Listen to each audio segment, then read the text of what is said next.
My name is Charli. I'm from the Midwest. I've been on the East Coast for the last 13 years, the last 6 actually in New York City. I'm Jason and I am a yoga teacher. I make music in my spare time. I've lived in New York for almost half my life. My name is Rebecca. I kind of want to be somebody that is perceived as really open-minded and understanding and just open to having a conversation even if it's challenging. My name is Melissa. I'm from Las Vegas, Nevada. I'm a critical care nurse here in New York City now. Sean Porter. I run a store. I'm in retail management. Do creative direction. I do music. Jack of all trades. Whatever you need me to do, you let me know. Have I ever used drugs? I have. Occasionally, yeah, and I have used drugs more than I do now. I don't. I never have. I've partaken in cannabis. Yes. I have used drugs. This topic triggers me because I have honestly mixed views about it. I have views about the liberalization of drugs, but I also worry about them for myself and also for other people that, we have to be careful when we want to take the edge off of things. I think that can lead us on a path that heroin addicts at the end are just the very worst case, but there is a level of maybe compensation through substance that is just part of our culture and that maybe we need to examine in a closer light. The reason why this topic triggers or impassions me is because we're at a place where legalization and decriminalization is becoming a thing. And I think it's very important that we talk about programs that are put into place that help people who already deal with addictions or who are looking for ways out of the situation that they're in before they're just given the fast track into doing the things that they were already doing.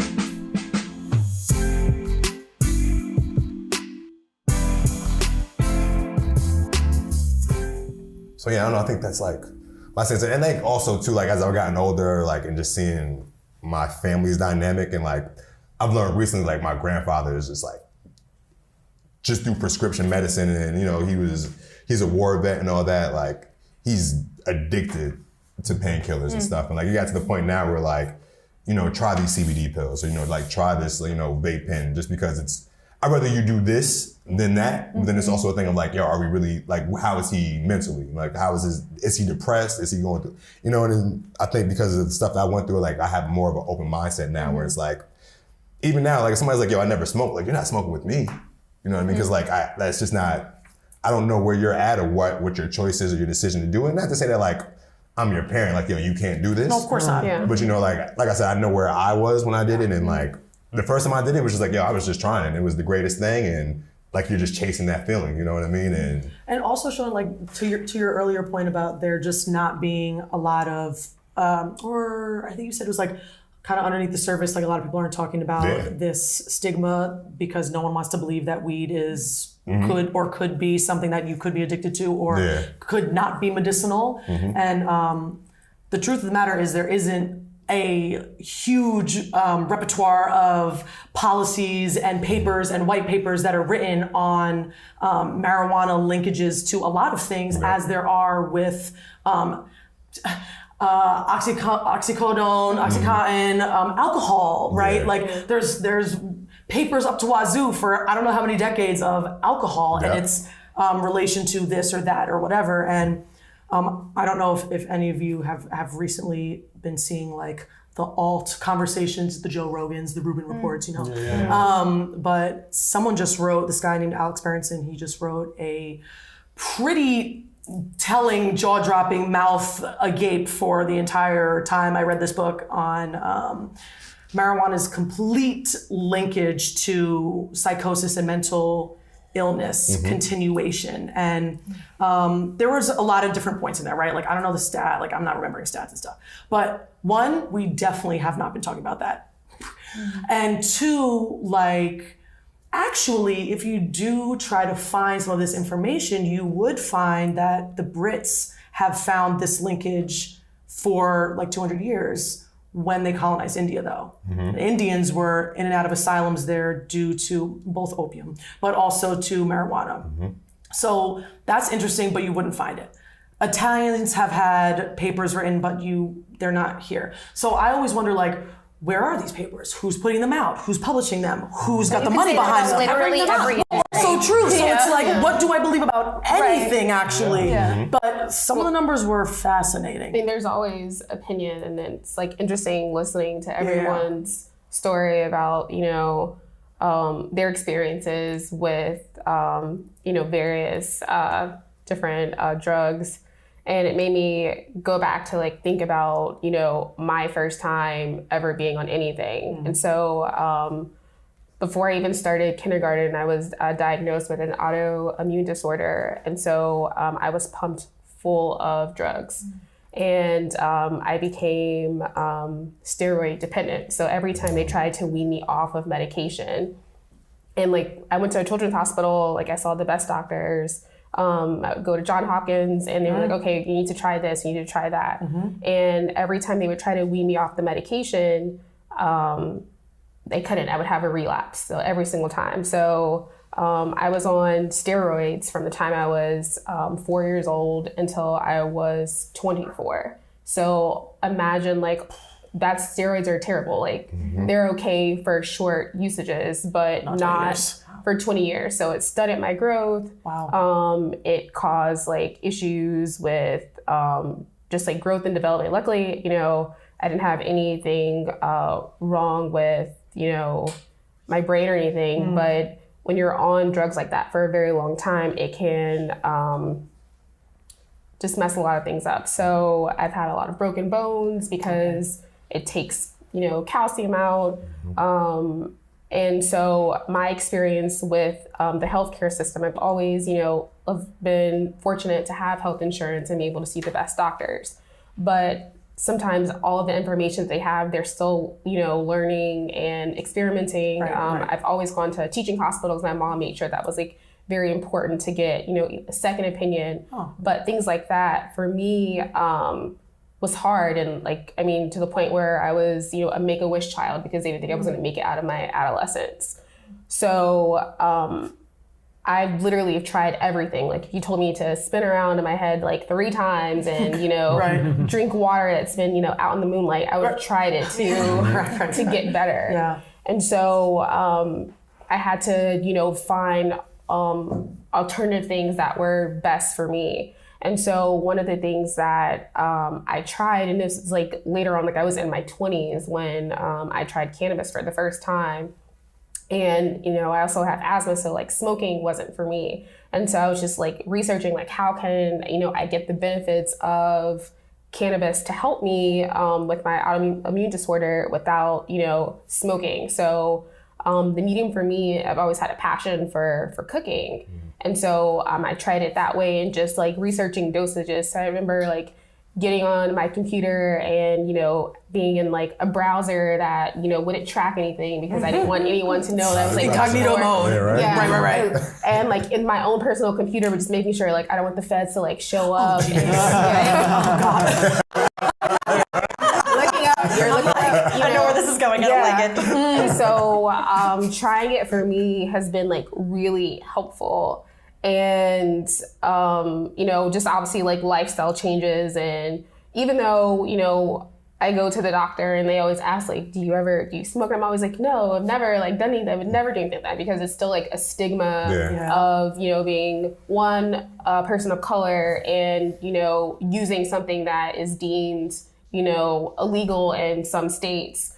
And so for me, it's been very helpful because there is no cure and there's, you know, it's all about where the research dollars are. If there's no research for that, it doesn't matter. No one's going to look for new drugs. So they're still like, you know, I'm 26 years later still prescribing the same drug. There's nothing that they can do. And so like to the point where I'm like, okay, maybe I should like, you know, go to Canada or go to other places or go to Europe because there are more trials there.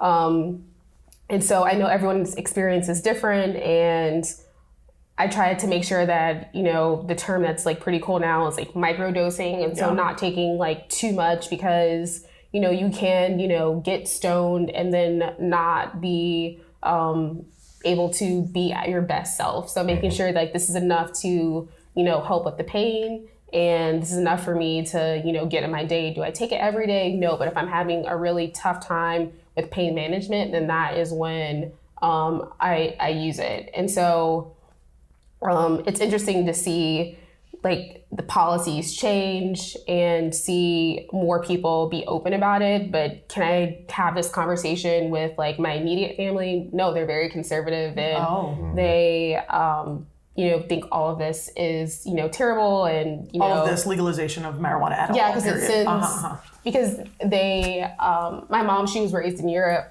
and the one, like I was thinking like, when did I like learn about like drugs? But her one drug story that she told me, she was living in Germany at the time, and her friends were taking the tram to France for the weekend, and someone took something. Like I never knew what it was, but they had to like hold her down on the train because she was scratched, like her arms up in her face and everything. And she took something else. Yeah, she took something else, and the person that she was like dating during the time that she lived over there, kind of like your story, was like using marijuana like all the time, and like she felt like he didn't reach his potential because that was like his crutch. And so when I think about, like alcoholism, which is the thing that is more prevalent that I've seen, more alcoholics than maybe someone who's addicted to pharmaceutical drugs. I feel like it has a lot to do with what's going on as far as like your socioeconomic times, like thinking about like, during segregation, like you had a lot of people who were suppressing their feelings by using, alcohol, because that was like the thing that was prevalent, or, if it wasn't with bootlegging alcohol and getting, stuff that wasn't regulated, and drinking moonshine and corn liquor and things like that to help them,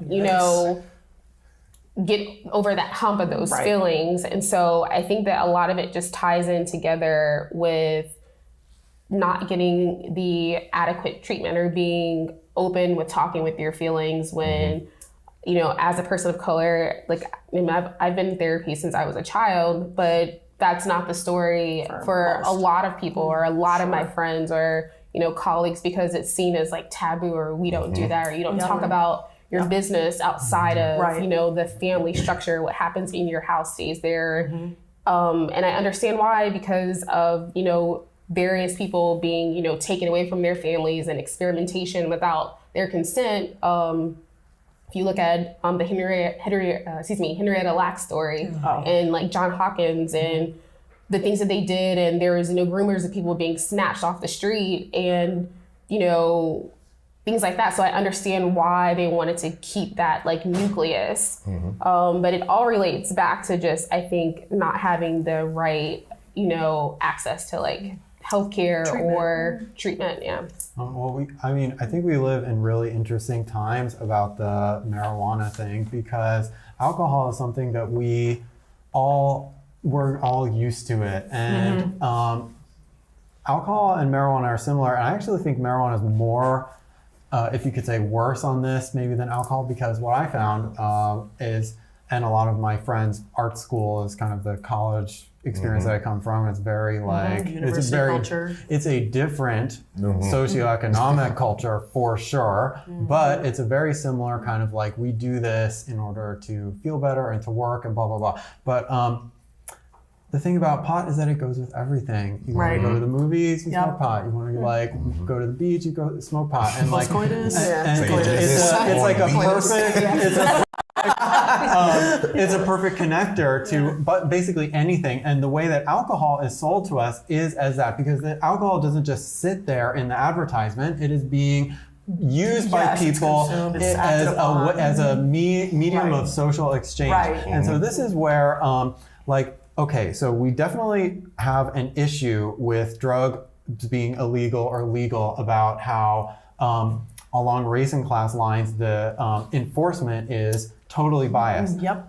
For sure. But the thing is, And of course, we would want to get rid of that, and that would be one reason why we would not legalize drugs. However, the thing is, we don't just legalize drugs and then everything stays the same. As soon as we legalize drugs, they get incorporated into the capitalist system, for which there is no such thing as too much. And so I have been, my dad lives in Colorado, I've been to some weed stores there, and it's a very like intense experience. And I heard on a podcast, a company in California recently legalized fully state, that they almost want to become like that. They obviously have a big corporate startup kind of thing. They obviously want to be like the Starbucks of dispensaries. And on this advertisement, they were like, we want to dissolve the stigma around cannabis use. And they're like, do you need some energy for your run? Try this special gummy. Do you need like something to relax? Try this. Do you need something? And so it just, I mean, this is the fabric of our consumer life, is that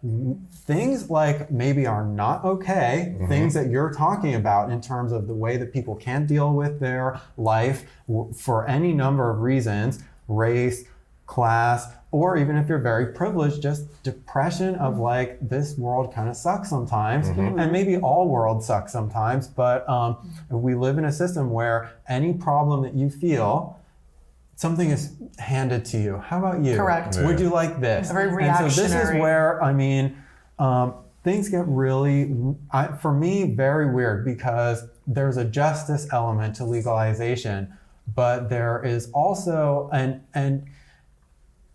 if everybody was well, it wouldn't be a big deal. But we don't live in a well thing. And you know what is very interesting that you brought up, and I also heard you talk about people who ended up this way, and especially at these kind of lower levels of like, were you talking about homeless people and stuff? Yeah. And you were also talking about these kind of vagabonds. But you were maybe talking, let's say, I mean, there are almost two kinds of drug addicts, right? Especially now, there's the people who fell off the middle class suburban ladder because of like the prescription or whatever. And then there's like the people who are already low on the economic ladder and they're thrown into the same pool. Maybe that's why we're starting to get upset about it. But the thing is that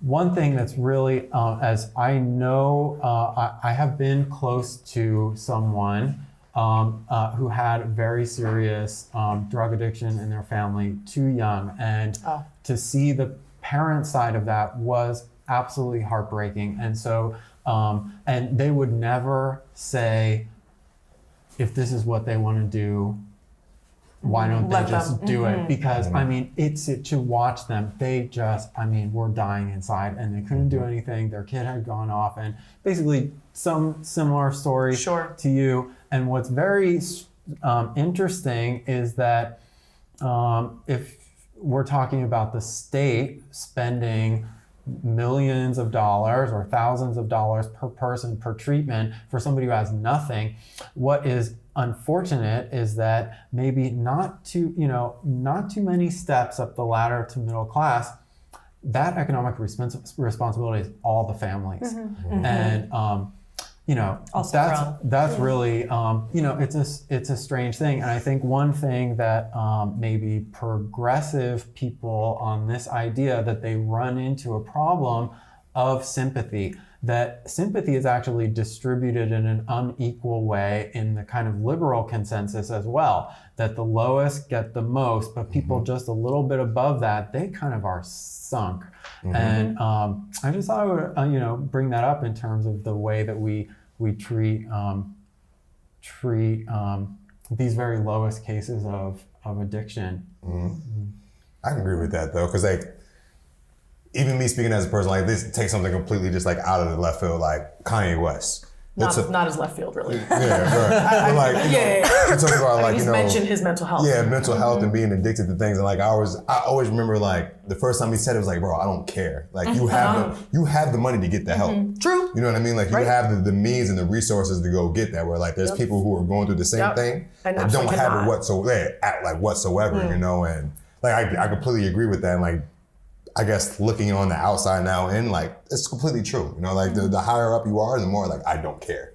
Just because if you have the means to get the help, or if you have the money to get the help, if you have the resources to get the help, like, at a certain point, it lies on you to go and do that, you know, and I could be completely wrong for feeling that way, you know, but I'm also at the bottom looking up, you know, and There is a part of me that holds disdain for like wealthy people with addiction problems. yeah. There is a part of me, and it's like, right or wrong, I don't know what it is. Is it because they have everything going for them and they It's wrecked like- it? part of it's like you have no reason to be sad, and I know that's totally an outside looking at like totally like biased, baseless approach, right? Like clearly everybody has issues, everybody has things they deal with.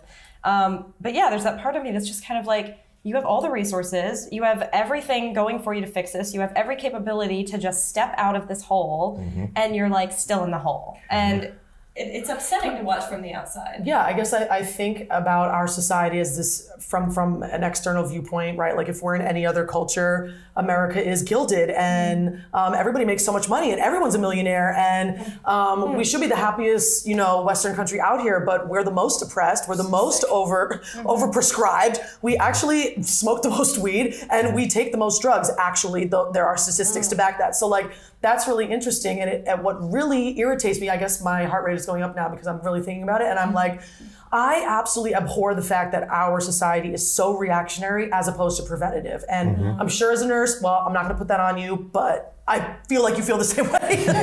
You feel the same way. But you know, you go around the world and you take, my favorite, drugs like peyote or San Pedro or ayahuasca or even ibogaine in Africa, right? And like, these are drugs that in some instances, especially peyote, are taken by babies, continued and, you know, moderated by their parents, but to ensure the connection to the divine constantly. They're never separated from that. That's the maintenance that is necessary so that you don't fall off the edge, right? And then, I mean, it's not a shocking new revelation that Native Americans are predisposed to alcoholism. And like, that's a very, you know, white America world thing that like we brought onto them. I mean, Native Americans and indigenous cultures around the world have ancestral trauma. Like they, you know, myself, if I was Native American, would feel the same trauma that those in the Trail of Tears felt, you know, at the start. So that I can't sit here and say, and politicians certainly can't sit here and say, but they do because you don't get there without being corrupt and have generally no morals. But you can't sit here and say that that's invalid, right? Like I could never say that you're not Jewish, and whether that is true or not, right? I could never say that because your story is true to you, so it's true to me. And I think that aspect is a major matrix glitch in our society, in the reactionary portion, and thereby not catching when there's mental health issue at fault, right? Because I mean, that can speak to so many other things. Little kids that are showing signs of hating all humans and then they shoot up a school. Hey, I'm just saying, like, why aren't we noticing that instead of just prescribing them an Adderall the whole time? Yeah, but that's how like our society, and like literally not to go down this rabbit hole, but being a nutritionist, I work at a nutrition school, so this is my like. Good call. Yeah. This is, the people don't know what everybody does. Yeah, this can be a rabbit hole, but when you're talking about this whole like the need for a prevention-based approach versus like a Band-Aid treatment-based approach, like. As someone that works in nutrition and like the fact that our healthcare system, like again, this is not directly at you, but it's just so easy for us to say.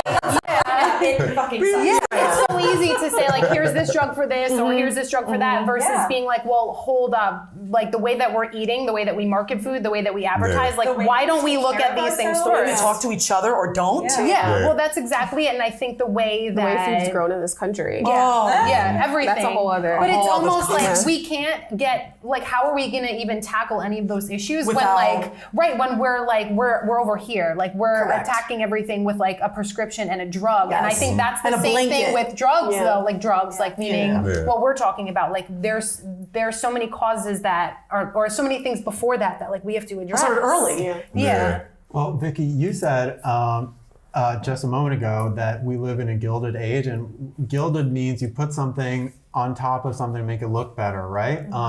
And I thought it was very interesting because I think that when people self-medicate, or even if they're prescribed medication for a mental health issue, it's something to put on to make yourself look better. And one thing that's maybe unfortunate about our politics in America is that we have an expectation of people that they will just handle their shit. Yeah.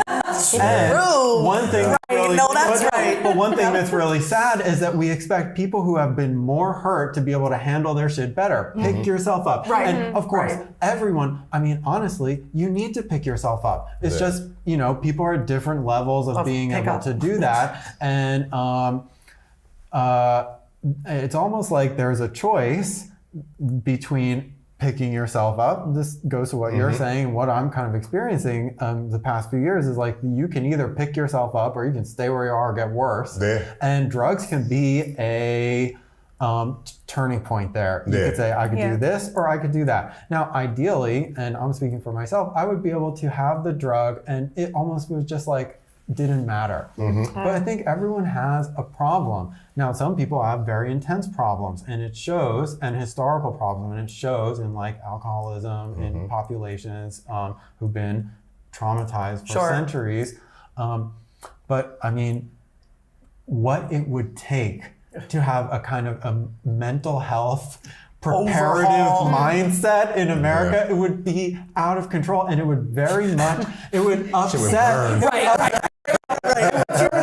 It would certainly upset the system under which we all are given different levels of power because, you know, you just said like, why don't you fix yourself? You're rich enough, why don't you just fix yourself? And so if we really want everyone to be able to fix themselves, I mean, this is something that's going to go to the very deepest level of our economy. And there's a certain way, I mean, we're a society made out of people, individual people with individual psyches, that whatever policy we have needs to be like a transformative emotional revolution, which is a friend of mine's saying, so I can't take credit for that. Credit is given to friend. Give it credit. Credit to friend. But We get it. You know who you are. I just thought it was a beautiful thing to say, and it also illustrated the gravity of the problem, which you guys are all talking about, that illegalization, legalization, prohibition, managing, self-medicating, being medicated. I mean, these are all like this kind of fracture. It's like the glass is broken and once you're gonna put the thing back together.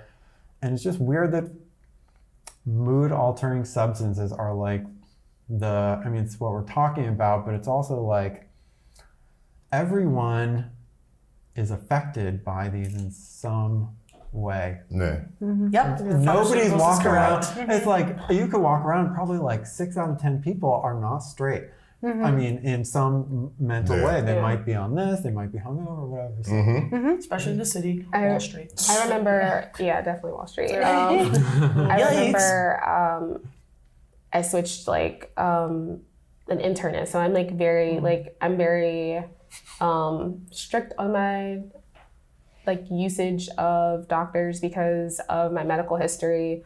A lot of them just want to like throw drugs and like at the problem. Oh, you need to be on this, you need to be on that, you need to be on this. And like, I don't treat myself like that anymore. Like I make sure like I exercise, like I'm vegan. I, you know, do more like Eastern medicine now where, you know, I see a holistic doctor. I do acupuncture because I've seen that those things help me more than what I was prescribed. And so as I was like looking for a new doctor, like I like look at the reviews, I like see like what their interests are, what they're studying. And so like my new internist, I just like go for like a yearly checkup. He was just like, you know, so how's your stress level in your life? And was just like asking questions that really I had not seen other doctors ask. And he was just saying like, you know, you need to find like healthier coping methods. He was like, just so you know, like, I won't prescribe you like any like Adderall and like other things because like I feel like that's like a crutch unless you really need it. Like you have to go see a like psychiatrist. Like he's an internist, so he was just like, I'm not here. If you're not here for that, if you're here for that, then like, you know, that's like not I'm gonna help you. So I thought that was like really helpful instead of like, you know, just writing a prescription and just writing me off, like making sure that I was like actually okay because I don't think that's not every doctor's philosophy. They have a lot of patients they have to see. There's, you know, a quota they have to, you know, hit each day. And so, and they're getting paid less. Right, exactly. And so with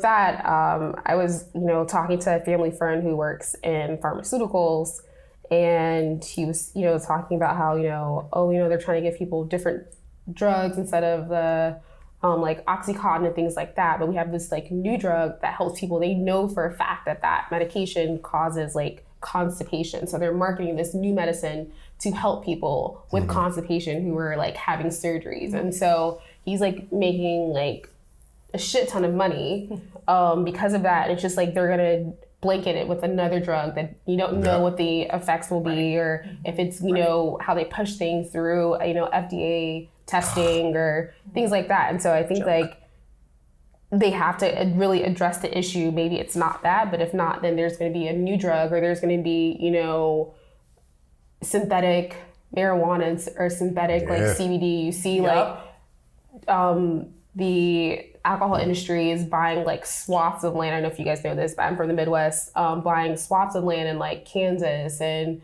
Nebraska and Texas so they can farm with Monsanto seeds, because marijuana is like one of the last frontiers where they haven't been able to take those seeds and genetically alter them. So there's a whole other like array of things that will open up and change, because it's going to be a multi-billion-dollar industry. You can see how Colorado's like improved their parks and their schools, and they have surplus of money. California's doing the same thing. And the East Coast, you have Massachusetts and New Jersey and other states are opening up. And so it's the shift of like legalization is simply so that more Fortune 500 companies can make even more money.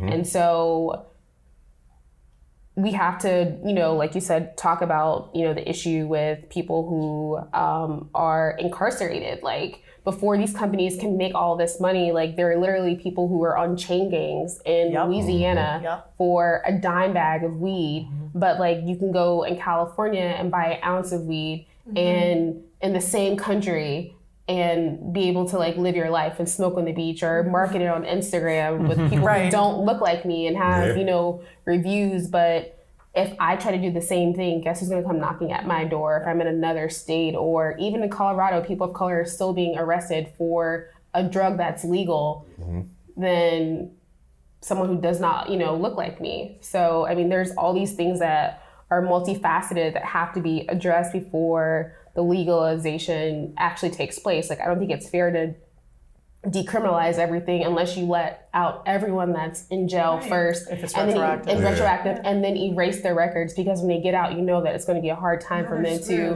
be able to to find a job. So there's all these entry points that we have to like figure out like what to do. One thing about weed is that it seems so inconsequential. Right. And it's also marketed to people now as inconsequential. Correct. It doesn't matter. It doesn't have Correct. bad health effects. It's not really addictive. And it's like, maybe we're not so sure about whether something is inconsequential. Probably if something feels inconsequential, you just haven't got to the consequences yet. But I think that goes with everyone's body chemistry, because it's so new. We have access. It's trial and error. But if you look in Europe, like in Amsterdam, all of that is legal. They have a low drug use. It's not the same like it is here, because they've had it for eons at this point. But the one thing that people want to do there that they can't do is cocaine. And so that's the drug that everyone wants to do, because it's the one thing that's seen as like limited or exclusive or illegal. It just becomes so that when you're not on it, things are less interesting. And like I knew, like you were saying, when I would do it, that it wasn't gonna actually do what I wanted it to. Maybe that's when drugs kind of break your heart.